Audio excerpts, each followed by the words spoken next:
6-foot table talk as we find out who walks the walk. It's the bane of our existence to practice social distance. 6-foot table talk.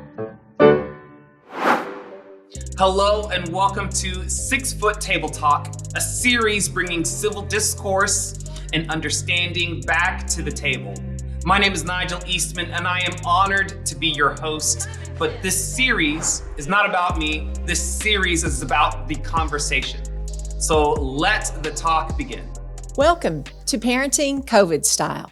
My name is Jane Clanahan, and I am a former high school counselor. And my partner here is Kerri Newman, who is a licensed marriage and family counselor working with Wellspring Counseling here at the church.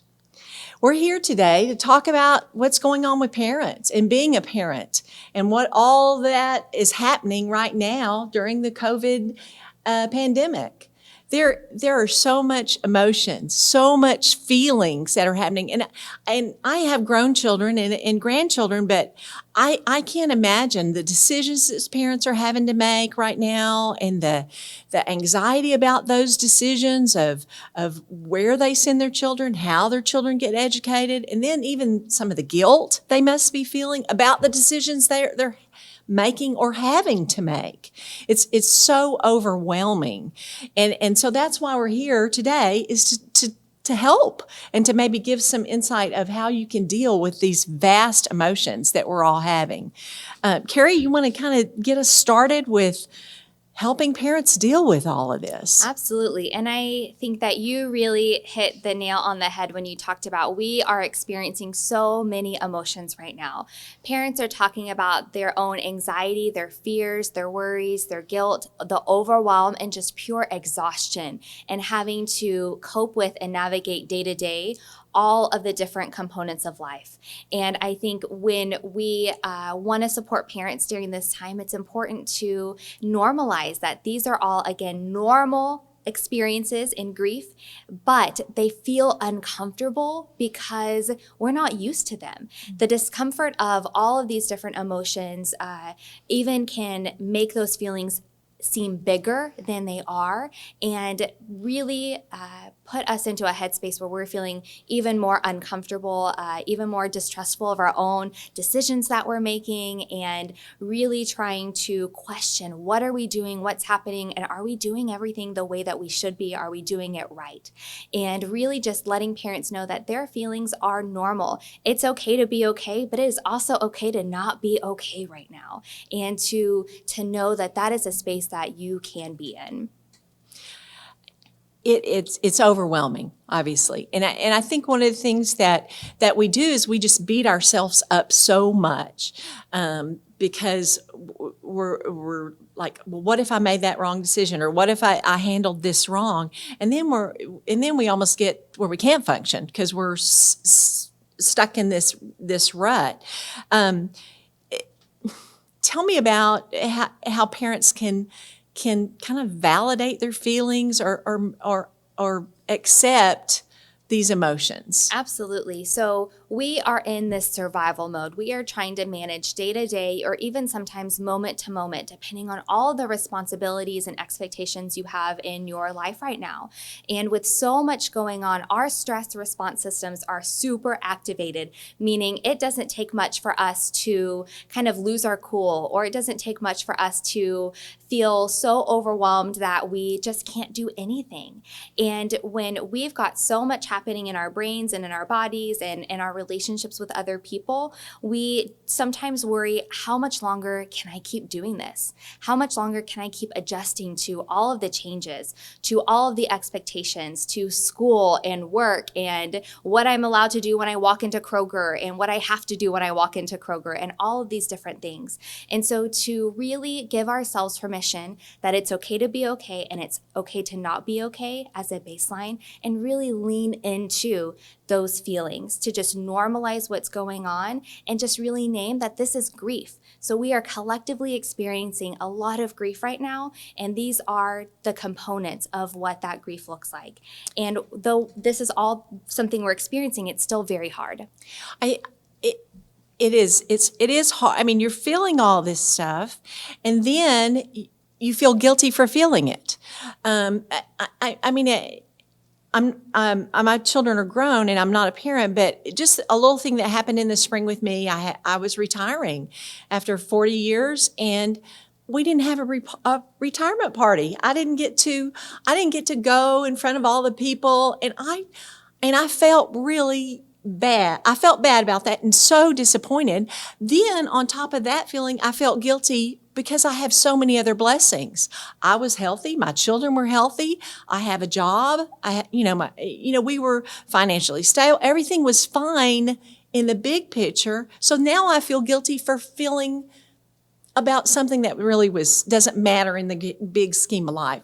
So can you talk a little bit about that guilt we're all feeling? Absolutely. So first and foremost, you talked about it's not a big deal in the big scheme of life, but in reality, it is a big deal.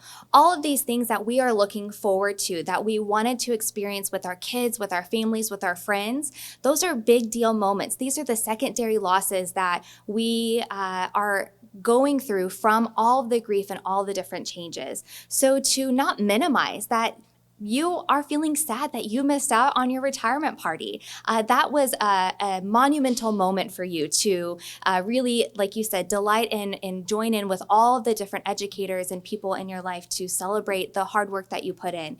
And so I think guilt can be reduced when we say it's okay that I missed this. It's okay that I am disappointed right now. When we try to stuff all those feelings down or try to brush over them and try to pretend like, oh, I should feel something different, we, in fact, actually make all those feelings much bigger because what we're telling ourselves doesn't match with how we're feeling. So when we can give space to really acknowledge how we are feeling inside, what a relief that can come from saying, I'm disappointed right now. I'm upset. I'm sad. I'm scared. And it's okay. And I don't need to feel guilty about that. I don't need to try to pretend like that's not something that is part of my life. I can lean into it and I can trust that space. So it's okay for all of these parents who missed dance recitals, whose kids' baseball seasons were canceled, whose graduations changed form from what we normally had, or summer trips. It's okay to be mad about that. Absolutely. And because that's an honest feeling, right? Mm-hmm. Yeah, really be authentic with yourself and with your feelings. Mm-hmm. Right. The other thing that I think that people do, or that we're doing now, is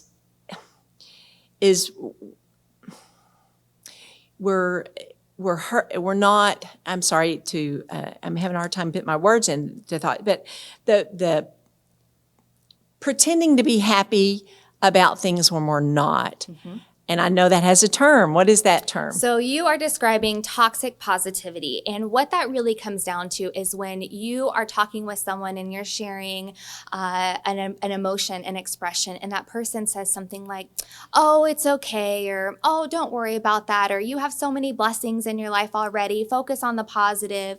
And what that person is doing is saying, don't feel the way that you're feeling right now, focus on all the good, which again creates that dissonance in ourselves and in our emotions and brings about guilt. And so we want to be really mindful when we are supporting our kids, when we are supporting our friends and our family, to really open up that safe place to talk about the reality, to talk about the feelings, and to be honest with each other and not try to brush over it or really just lean into the positivity of everything that we're going through, because not every day is positive. Not every moment is positive. We are overwhelmed, we are overworked, we are overstressed, and it's okay to have those feelings and have those emotions. Are there some specific things that parents can do to take care of themselves right now, Absolutely. So there are a couple of things that we can talk about today. And the first is to give yourself permission to pause. So when we have so much going on and we are reacting to everything that's happening, we are quickly seeing that things are a little bit out of control. And then we try to overcompensate by trying to gain control where we can or try to control things that are outside of our control.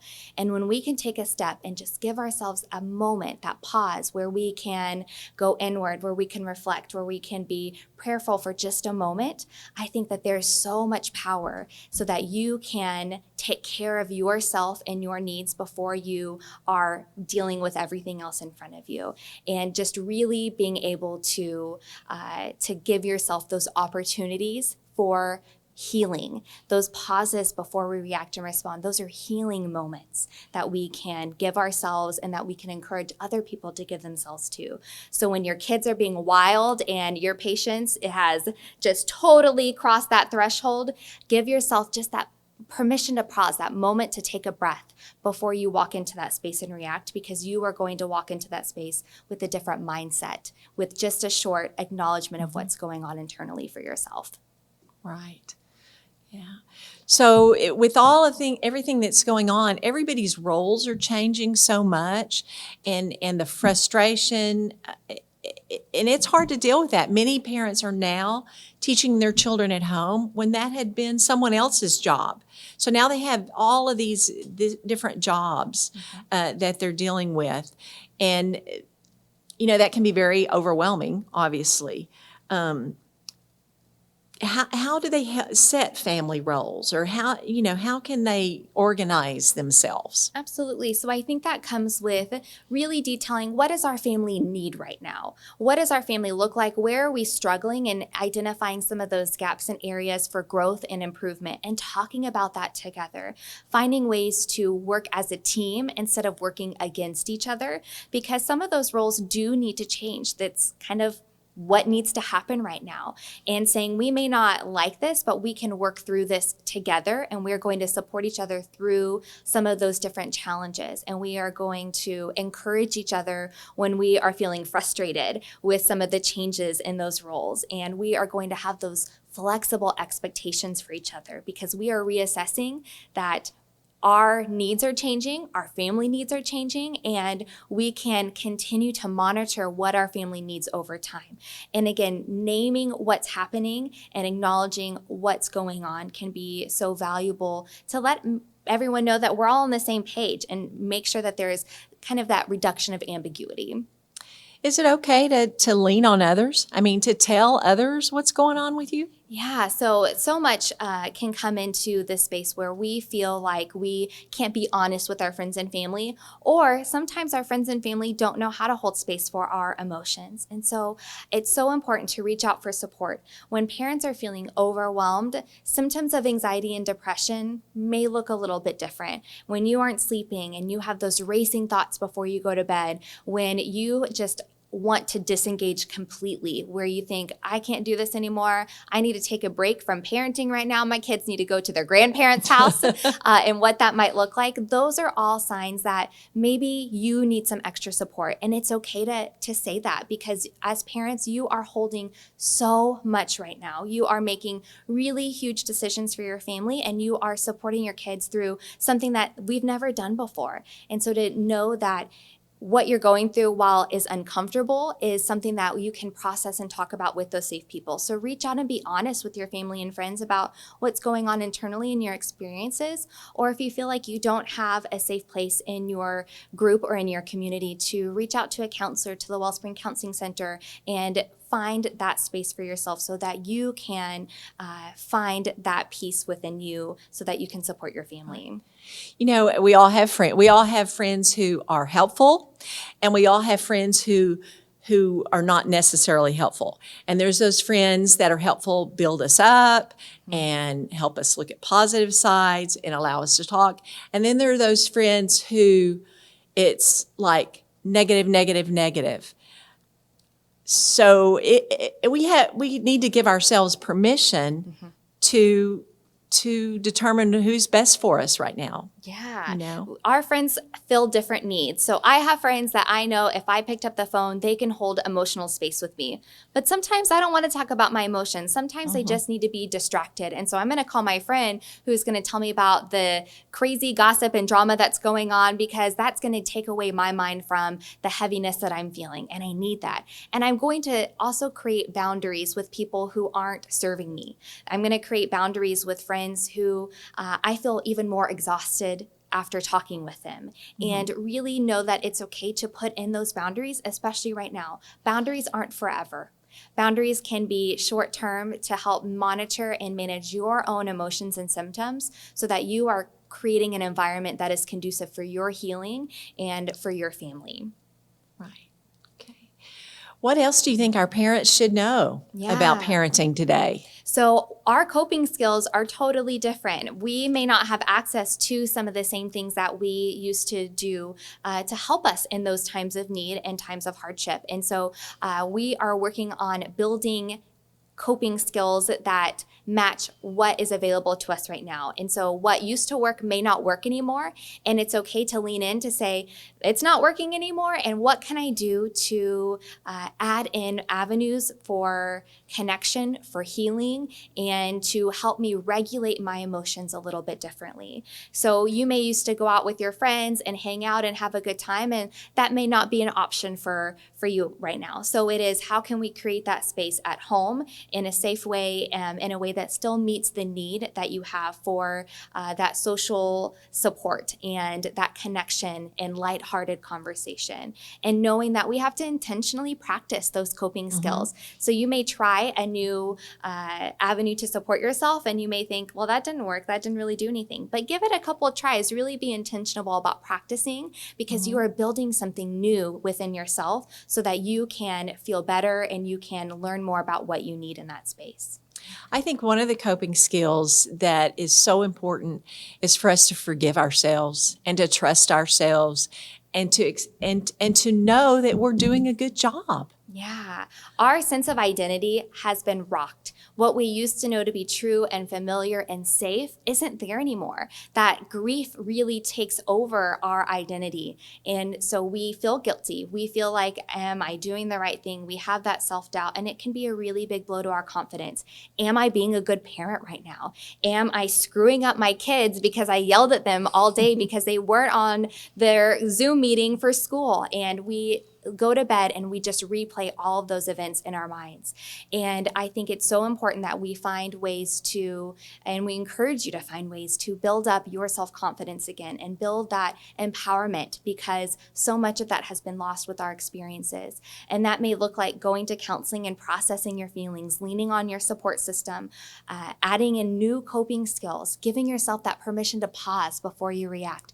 All of the different things we talked about today can help you build up that confidence again, build up that trust that you have in yourself, and feel like you have a voice and that you can feel empowered in this space because you are doing what's right and what's best for your family, even if there's some self-doubt underneath it. I think it's so important that that people recognize their own strengths. I am amazed at what families are doing. When all of this even started, just to connect with each other and to, hopscotch on the sidewalk, the signs they painted outside, just all those things. And I'm amazed and so in awe of parents, because this is a very challenging time. Yeah, and so many families feel isolated, and they're scrolling on their social media and they're seeing these wonderful things that are happening in communities, and they may feel like they can share in that space, but they also may feel very isolated, like they don't really have anyone that they can turn to. And that would be another indicator that maybe it's time to reach out for support through the Wellspring Counseling Center, through the church, because you want to build in your community at this time, and you want to be able to find those wonderful ways to connect with other people who are experiencing some of the same things that you are as a parent during this time, and know that you are not alone in what's going on. This is collective grief. This is collective virtual and in-person school and changes, and we can function better by knowing that we are in this together. That's right. Thank you so much. Absolutely. Thank you. And if you feel like your family needs extra support during this time, and as a parent, you need to identify your own anxiety and depression and overwhelm and stress, feel free to reach out to the Wellspring Counseling Center for extra support at this time. If you found this episode of 6 Foot Table Talk to be a blessing or a breath of fresh air, then I encourage you to give online. Whenever you give online, it gives us resources to continue creating quality content just like this. So for now, hit that give button, and I will see you next week for our next 6 Foot Table Talk. 6 Foot Table Talk. As we find out who walks the walk, it's the bane of our existence to practice social distance.